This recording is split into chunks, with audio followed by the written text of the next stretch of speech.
Hi friends, here I am with more of the BFG and today's chapter, which is called Capture. The BFG had made thousands of journeys to and from Giant Country over the years, but he had never in his life made one quite like this, with 9 huge helicopters roaring along just over his head. He had never before traveled in broad daylight either. He hadn't dared to, but this was different. Now he was doing it for the Queen of England herself, and he was frightened of nobody.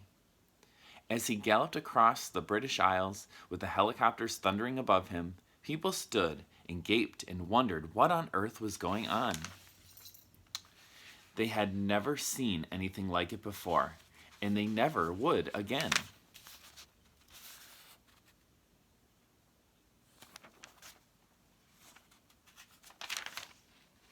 Every now and then, the pilots of the helicopters would catch a glimpse of a small girl wearing glasses crouching in the giant's right ear and waving to them. They always waved back. The pilots marveled at the giant's speed, and at the way he leapt across wide rivers and over huge houses. But they hadn't seen anything yet. "Be careful to hang on tight," the BFG said. "We's going fast as a frizzle crump." The BFG changed into his famous top gear, and all at once he began to fly forward as though there were springs in his legs and rockets in his toes.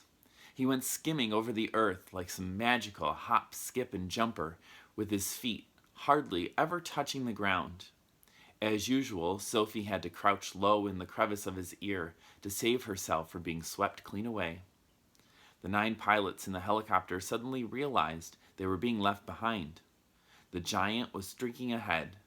They opened their throttles to full speed, and even then they were only just able to keep up. In the leading machine, the head of the Air Force was sitting beside the pilot. He had a world atlas on his knees, and he kept staring fast at the atlas, then at the ground below, trying to figure out where they were going. Frantically, he turned the pages of the atlas. "Where the devil are we going?" he cried. "I haven't the foggiest idea," the pilot answered. "The Queen's orders were to follow the giant, and that's exactly what I'm doing." The pilot was a young Air Force officer with a bushy mustache. He was very proud of his mustache. He was also quite fearless, and he loved adventure. He thought this was a super adventure. It was fun going to new places, he said. "New places," shouted the head of the Air Force. "What the blazes do you mean, new places?" "This place we're flying over now isn't in the atlas, is it?" the pilot said, grinning. "You're right, it isn't in the atlas," cried the head of the Air Force. "We've flown clear off the last page." "I expect the old giant knows where he's going," the young pilot said.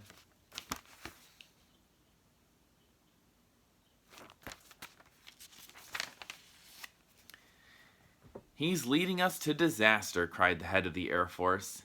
He was shaking with fear. In the seat behind him sat the head of the Army, who was even more terrified. "You don't mean to tell me we've gone right out of the atlas," he cried, leaning forward to look. "That's exactly what I'm telling you," cried the Air Force man. "Look for yourself. Here's the very last map in the whole atlas. We went off that over an hour ago." He turned the page. As in all atlases, there were 2 completely blank pages at the very end. "So now we must be somewhere here," he said, putting his finger on one of the blank pages. "Where's here?" cried the head of the Army. The young pilot was still grinning broadly.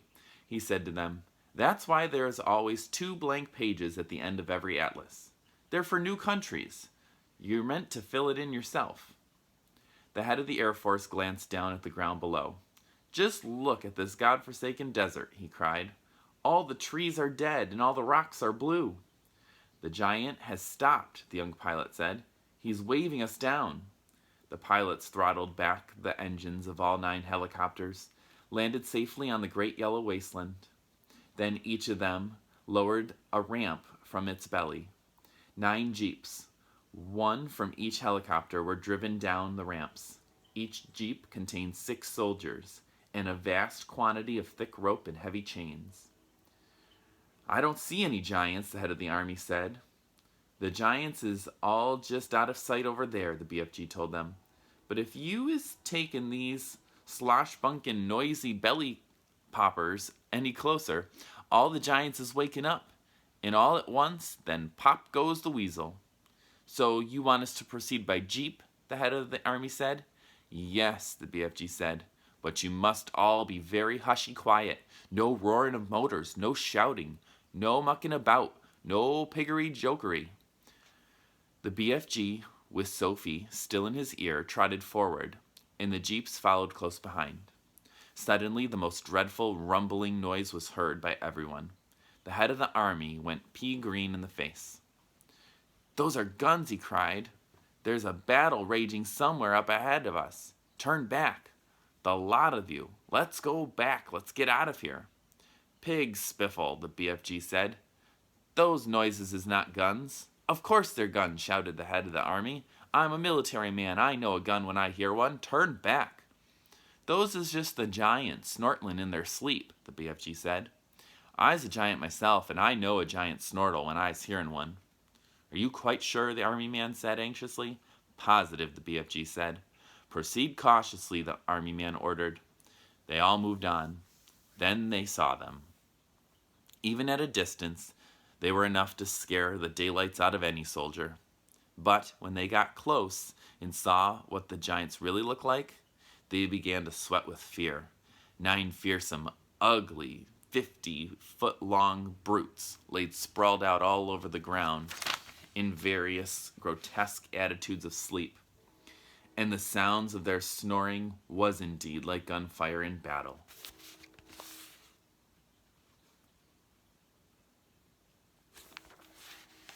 The BFG raised a hand. The jeeps all stopped. The soldiers got out. "What happens if one of them wakes up?" whispered the head of the army, his knees knocking together from fear. "If any of them is waking up, he will gobble you down before you can say anything," the BFG answered, grinning hugely. "Me's the only one that won't be gobbled up, because giants is never eaten giants. Me and Sophie is the only safe ones, because I's hiding her if that happens." The head of the army took several paces to the rear. So did the head of the Air Force. They climbed rather quickly back into the jeep, ready to make a fast getaway if necessary. "Go forward, men," the head of the army said. "Go forward and do your duty bravely." The soldiers crept forward with their ropes and chains, all of them trembling mightily. None dared speak a word. The BFG, with Sophie now sitting on the palm of his hand, stood nearby watching the operation. To give the soldiers their due, they were extremely courageous. There were 6 well-trained, efficient men working on each giant, and within 10 minutes, 8 out of the 9 giants had been trussled up like chickens, and were all snoring contentedly. The 9th, who happened to be the flesh lump eater, was causing trouble for the soldiers because he was lying with his right arm tucked underneath his enormous body.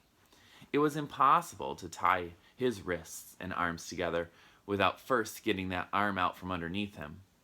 Very, very cautiously, the 6 soldiers who were working on the flesh lump eater began to pull at the huge arm, trying to release it. The flesh lump eater opened his tiny piggy black eyes. "Which of you foul pesters is wiggling my arm?" he bellowed. "Is that you, you rotsome man-hugger?"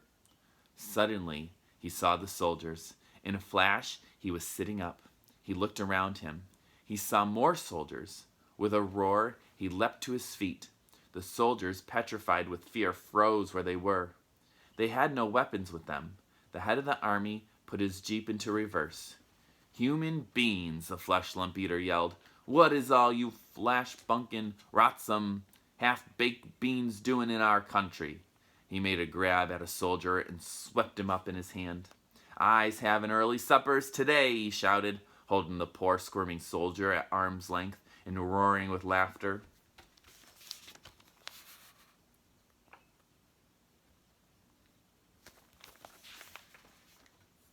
Sophie, standing on the palm of the BFG's hand, was watching. "Do something," she cried. "Quick, before he eats him." "Put that human being down," the BFG shouted. The flesh lump eater turned and stared at the BFG. "What is you doing here with all these grotty twiglets?" he bellowed. You's making me suspicious. The BFG made a rush at the flesh lump eater, but the colossal 54-foot giant simply knocked him over with the flick of his free arm. At the same time, Sophie fell off the BFG's palm and onto the ground. Her mind was racing. She must do something. She must. She remembered the sapphire brooch the queen had pinned on her chest. Quickly, she undid it. "I's guzzling you nice and slow," the flesh lump eater was saying to the soldier in his hand. "Then I's guzzling 10 or 20 more of you little maggots down there. You's not getting away from me because I's galloping 50 times faster than you." Sophie ran up behind the flesh lump eater. She was holding the brooch between her fingers. Then she was right up close to the great hairy legs. She rammed the 3-inch long pin of the brooch as hard as she could into the flesh lump eater's right ankle. It went deep into the flesh and stayed there.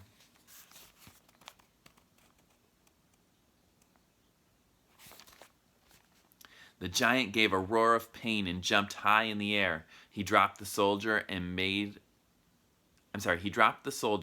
it made him grab his ankle. The BFG, knowing what a coward the flesh lump eater was, saw his chance. "You's bitten by a snake," he shouted. "I seed it biting you. It was a frightsome, poisonous viper. It was a dreadly dangerous windscreen viper." "Save our souls," bellowed the flesh lump eater. "Sound the crumpets. I's bitten by a suspicious venomous windscreen viper." He flopped to the ground and sat there, howling his head off and clutching his ankle with both hands. His finger felt the brooch. "The teeth of the deadly viper is still sticking in me," he yelled. "I's feeling the teeth sticking in my ankle." The BFG saw his second chance. "We must be getting those viper's teeth out at once," he cried. "Otherwise you is deader than a duck's soup. I's helping you." The BFG knelt down beside the flesh lump eater. "You must grab your ankle very tight with both hands," he ordered. "That will stop the poisonous juices from the venomous viper going into your leg and into your heart." The flesh lump eater grabbed his ankle with both hands. "Now close your eyes and grittle your teeth and look up to the heavens and say your prayers while I was taking out the teeth of this venomous viper," the BFG said. The terrified flesh lump eater did exactly as he was told. The BFG signaled for some rope. A soldier rushed it over to him. With both the flesh lump eater's hands grabbing his ankle, it was a simple matter for the BFG to tie the ankles and hands together with a tight knot. "I's pulling out this frightsome viper's teeth," the BFG said as he pulled the knot tight. "Do it quickly," shouted the flesh lump eater, "before our eyes pizzled to death." "There we is," the BFG said, standing up. "You can look now." When the flesh lump eater saw that he was tussled up like a turkey, he gave a yell so loud that the heavens trembled. He rolled and wiggled. He fought and he figgled. He squirmed and he squiggled. But there was not a thing he could do. "Well done, you," Sophie cried. "Well done, you," said the BFG, smiling down at the little girl. "You saving all of our lives." "Will you please get that brooch back for me?" Sophie said. "It does belong to the queen." The BFG pulled the beautiful brooch out of the flesh lump eater's ankle. The flesh lump eater howled. The BFG wiped the pin and handed it back to Sophie.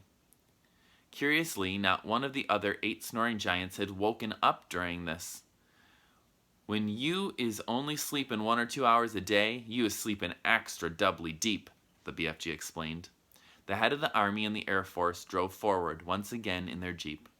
"Her Majesty will be very pleased with me," the head of the Army said. "I shall probably get a medal. What's the next move?" "Now you is all driving over to my cave to load up my bottles of dreams," the BFG said. "We can't waste time with that rubbish," the Army general said. "It is the Queen's order," Sophie said. She was now back on the BFG's hand.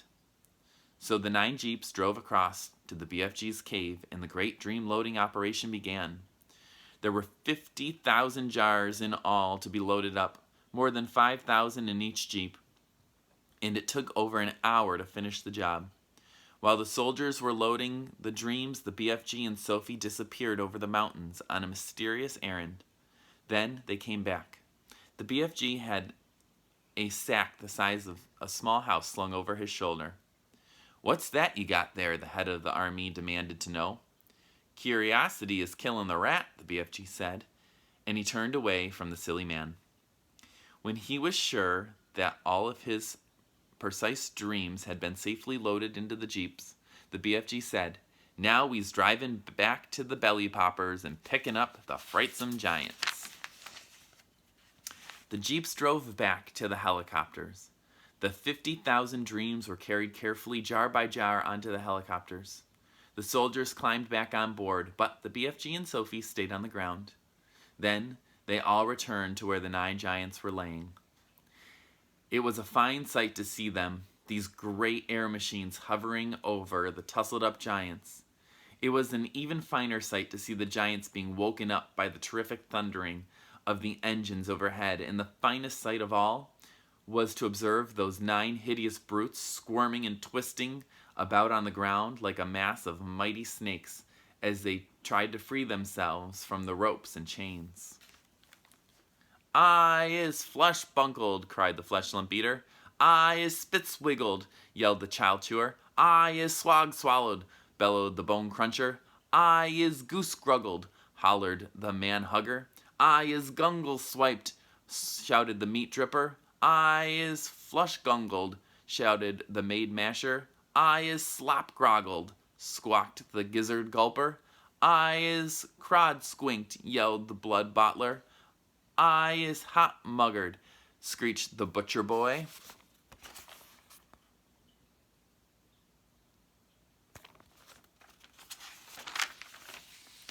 The nine giant carrying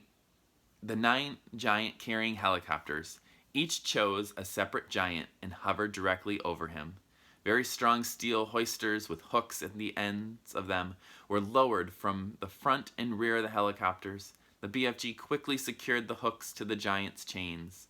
One hook near the legs and the other near the arms. Then very slowly the giants were winched up into the air, parallel with the ground. The giants roared and bellowed, but there was nothing they could do. The BFG, with Sophie once more resting comfortably in his ear, set off a gallop to England. The helicopters all banked around and followed after him.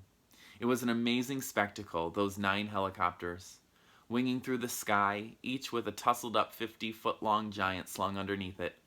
The giants themselves must have found it interesting an experience. They never stopped bellowing, but their howls were drowned out by the noise of the engines. When it began to get dark, the helicopters switched on powerful searchlights and trained them on the galloping giants so that they could keep him in sight. They flew right through the night and arrived in England just as dawn was breaking. And that is the end of the chapter. So friends, we have 2 more chapters to go, and they're both very short chapters. One is called Feeding Time, and then I'm going to leave the last chapter as a mystery. But I'll be reading both of those to you when I join you next time. So stay tuned. We're almost there. Take care. Bye-bye.